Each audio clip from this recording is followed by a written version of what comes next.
The Seventh Seal was the first Ingmar Bergman film that I ever saw, and it sure as hell wasn't the last. Ingmar Bergman has gone down in history with the likes of Stanley Kubrick, Federico Fellini, and Akira Kurosawa. All these directors are universally accepted as legends, having inspired the great filmmakers of subsequent years. One of Bergman's most famous films is The Seventh Seal, the film that really launched his banner across the sky when it was released in 1958.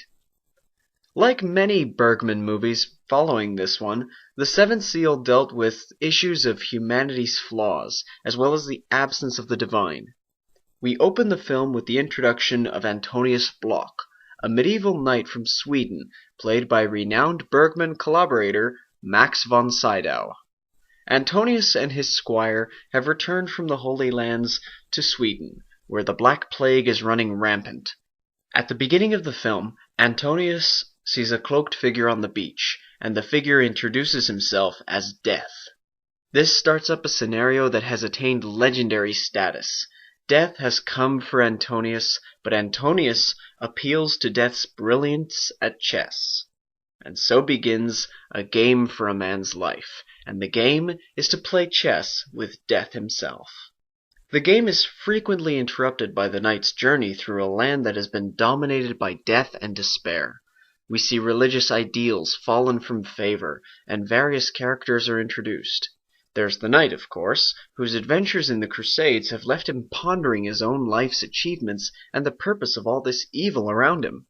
He's tormented by the fact that he can't feel God's presence anymore, and that he feels isolated in his depression. His dealings with death shape how the story goes along, and the struggle for his life adds more worries to think about. There's also his squire, a cynical, quick-witted man who's almost as detached as Antonius, but is way more practical in his thoughts and actions. He takes action much faster than Antonius, and interacts far more easily with other people. These two meet a number of people on their journey back to the knight's home. There's a corrupt official who has a habit of pissing off all the wrong people. There's a smith and his wife, who have a strange little subplot of their own, a mute servant girl rescued from being raped, and a traveling troupe of entertainers.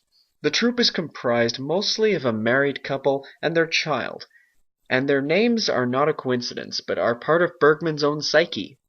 You'll see what I mean if you watch the film, because this is a movie bathed in stark atmosphere and strong messages. Not surprisingly, the most interesting character in this film is Death himself. The dark cloak he wears, coupled with his whole persona, makes the image of Death so memorable. He's exacting, but also willing to go along with people's gambles. He knows they'll lose, but he has so much fun toying with these people that he quite willingly lets them try and outwit him.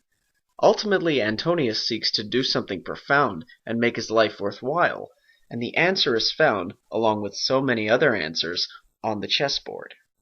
I've read some theories on how the movie plot itself is tied in with the chess game between Antonius and Death, and I can only attribute this idea to Ingmar Bergman's unique style of filmmaking. While this isn't as dark and depressing as some of his later films got, it's certainly a very critical and pessimistic look at society and humanity in general. But even without the messages, The Seventh Seal is a great story. It's got a few comedic moments that make us smirk rather than laugh, but it also has moments that fill us with a humbling sense of dread at the ideas presented. All of it is very well done, and The Seventh Seal remains to be my favorite Ingmar Bergman film, and certainly one of the top 20 films that I've ever seen.